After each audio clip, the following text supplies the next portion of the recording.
Hello everybody and welcome to my talk about FIFA 16 beta. This is the team we're playing against. This is actually going to be a FIFA 15 cut commentary, which I don't even know if that's a real thing. But we're going to be doing it anyway, so yeah, let's get straight into it. So the team I'm using is my dream end of FIFA 15 team with Alexis Sanchez and Diego Costa up front, and then Pink Rooney, Pink Eriksson, Inform Santi Cazorla, then Inform Benatia, Boateng, Inform Benatia, Blue Boateng, and some other stuff. Don't worry about the team. So yeah, let's get straight into this video. So I've been playing the FIFA 16 beta for the past 2 days. It's really weird because I haven't played any FIFA 15, so I'll get into that. So I can't obviously show you gameplay because EA are very tight on that, and rightfully so, because it's not the final version of the game. You don't want people seeing all the problems and stuff, which is fine. I totally understand that, and I'm going to stick by their rules for today's video. That's why there's no gameplay. Ooh, okay. And I really enjoy it. I mean, I've got access to Ultimate Team. Luckily enough, I was one out of all of my friends, despite playing it the least, to actually get access to any form of beta. They didn't get Pro Clubs, they didn't get anything. I spent a lot of time playing Seasons and Pro Clubs, and a bit of time playing Ultimate Team. I think it's because I leave it on all the time. But I don't know why I really got invited. We're going to concede here. See, that wouldn't have happened in FIFA 16. But yeah, basically I've got access to FIFA 16, and I've been playing it for the past few days. I'm having a whale of a time. It's really good fun. It's basically like FIFA 15, but with some upgrades, additions and stuff like that. So it's basically just FIFA 15 but better, which is good because I liked FIFA 15 for how it is. But I'm going to talk a little bit about it in general, and then if you guys really want, I can go into more specifics in another video. But overall, the gameplay is great. It's a little harder than FIFA 15. It's kind of like the adaptation between FIFA 14 and FIFA 15, because in FIFA 14 you could aim at the corner flag and shoot from outside the box and it would go right in the top corner. Gameplay is pretty similar to FIFA 15, but there is some changes regarding the whole passing, shooting and dribbling systems, but they're basically quite similar, which is good because I think it was done well in this game. Chip through balls are generally nowhere near as overpowered as they are in this game. Like literally you can just chip the through ball and the centre backs will run forwards in this game and you'll be in. No, they don't do that. They track the ball this time and they're quite happy to just clear it away every time. So you've actually got to play a bit of football. Basically, if you played the PES 16 demo, you can do chip through balls on there. They're quite good, but sometimes it just won't work because players won't make the runs and stuff. So it's basically kind of like that, whereas you have to do a lot of build-up play in order to get into the positions where you can play the through balls to people and then go in and score, which is kind of good because it makes it a little bit more realistic, because on this game you could literally play one through ball over the top and you'd be in every time. I don't know if this works. I can't do it on this game, but I don't know if it works on FIFA 16. You can't score from long free kicks from what I've tried. I've tried about 4 times because I've only played offline because I'm not particularly good. Which brings me into another thing, playing against the AI. Now, I've never really liked playing against the AI on FIFA. I find it the most boring thing in the whole world because every time they get the ball, they seem to run to the byline, run all the way to the halfway line with the ball on the byline, and then pass it back to the centre-back and repeat over and over again. And I played on professional. I'm not the greatest. I'm a Division 2 player on Ultimate Team, and professional just seems to be...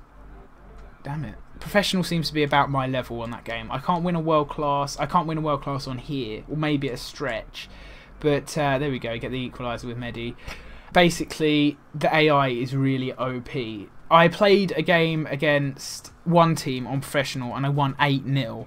Then that was a 3.5-star team, I think. And then the next time I come up against West Brom, and I literally almost didn't touch the ball for 30 minutes in game time. There was no way I could have touched the ball because they just literally dribbled around, and every time I tried to make a tackle it changed the direction they were running depending on what angle I was coming in for a tackle. And they went, I conceded first. It was a bit of a fluky goal, and they literally parked the bus from as soon as they scored until the end of the match, and it pissed me right off because it made the whole playing experience a lot more boring than it should have done. I ended up winning 2-1, scoring in the second half of extra time, because they literally, if they park the bus, because you can't actually score, it's really hard to score long shots on that game. I'll come to that in a minute. And I literally couldn't do anything. I couldn't break them down. It makes me sound really bad, but if you'd have played the same thing, you would understand what I mean, because they were literally untouchable. Whichever way I came at them, they went the other way. And it was just like, really? Because I've just beaten a team 1 star less than you, 8-0, and I can't even get through your defence here, which is kind of interesting. The menus and stuff are fantastic. I like the new colour scheme. It looks a lot better, a lot more subtle, which is good. And everything like that. The soundtrack of what I've heard so far, I don't think it's the full soundtrack on the game, but the soundtrack's really good. I like it. And I'm a huge fan of the FIFA soundtrack, so it's good to see another good one within the game again. So moving on to a few extra things that I have noted, which are a bit of an issue. Personally, long shots aren't great on the game at the moment, but I think it's something they'll patch because it is a bit broken. And I hope they do patch that, because I do like a good long shot. And for some reason, if you shoot outside the box on the beta, it tends to trickle along the floor. Sanchez is offside, we'll bang it in anyway. Ooh. But it tends to trickle along the floor, which really is quite annoying. And yeah, that'll be patched. Also, goalkeepers are actually quite good. They do make some good saves, but if you're in a shooting position, you're going to score most of the time if you've got a good player, because for some reason, I say for some reason, but they've done something right here, and players will not just do the shot that you tell them to do. If they're in a finessing position, sometimes they'll finesse it for you. Like if they're running through at the goalie, they're just going to blast it to one side or the other. But sometimes if you're coming at it from a bit of an angle, the player will actually finesse it near post, far post, where depending on where you aim it, which is actually quite nice. But it can also be a little bit annoying, because you tend to just try to shoot and it will finesse it for some reason, and you may not score when you would have just scored if you'd have just shot. Go on, Sanchez. I'm surely going to score this.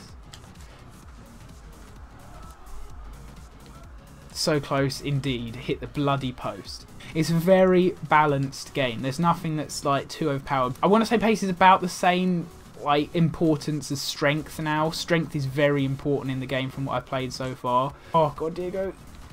No way, you're taking the piss, EA. Pace, strength and dribbling are very on the same kind of level, because if you're fast but you haven't got any dribbling, you're useless. You can't get through any defenders. If you're fast and you've got no strength, you're just going to get pushed off the ball by the defenders. If you're fast, you've got the strength and you're good at dribbling, you're going to be able to do a lot more than you will if you've only got 2 of the aspects there. And a few things I've noticed is players have been nerfed quite a bit on Ultimate Team. I can't really talk about the ratings because that then may get me into a bit of trouble, but a few players have had rating decreases, especially in the... I've had like 8 shots and this guy's had 2. Yeah, a few people have had pace downgrades, especially some centre backs, which is kind of weird, but I don't know why they've done that. And a few players I've seen so far on Ultimate Team, I know the ratings aren't final, but they look fantastic. Some of them are standout players, especially some non-rares that I can't mention at the moment, obviously because I don't want to get in trouble with EA. That's why I haven't shown you any gameplay or anything like that. They said that you can't show any gameplay or screenshots, but they can't say you can't talk about it, so here I am. So be sure to let me know down in the comment section if you guys want a little bit of a breakdown of a little bit more about each section. Say for example you want to hear more about passing, or you want to hear more about dribbling, or something like that, because I don't want to go into too much detail just in case you guys do want those videos where I can go into a lot of detail there and kind of explain everything to you, which may be quite fun. But yeah, so be sure to let me know down in the comment section if there's anything in particular you want to know about the game. I believe the demo actually comes out in a few weeks, so you guys will be able to get hands on with Kickoff and whatever they're going to include on the demo there, which should be quite good. I like to see other people's opinion on the game. Oh my god, I lost! That's so me as well. Right, I want to show you the stats for the match, because this is quite interesting. This is another thing that I would say doesn't actually happen in FIFA 16, because it's balanced. So if you have about the same amount of shots, you're probably going to score about the same amount, regardless of who you've got in goal or whatever, because it's very bullshitless, which is nice, because this is full of bullshit, this game. Look at those stats. 3 shots on target to my 12, yet my goalie is a world and he's just 5 times better than his, and my shots were probably all better than his as well. Don't worry about any more of this bullshit, that'll be gone next year. So my name's been TheFatRat. I hope you enjoyed today's video. If you have, be sure to leave a like. I'll be doing some more FIFA 16 talking stuff if you want me to. So be sure to leave a comment down in the comment section if you've got a specific topic you want me to cover, and I'll do that in the next few days. And obviously I'll be playing the FIFA beta. Let me know what you think about these FIFA Cup commentaries, because this could be a new thing that I could be doing, because I play FIFA quite a lot, and yeah, that would kind of work out quite well. So let me know what you think, and I'll see you guys soon. Thank you very much for watching. Bye!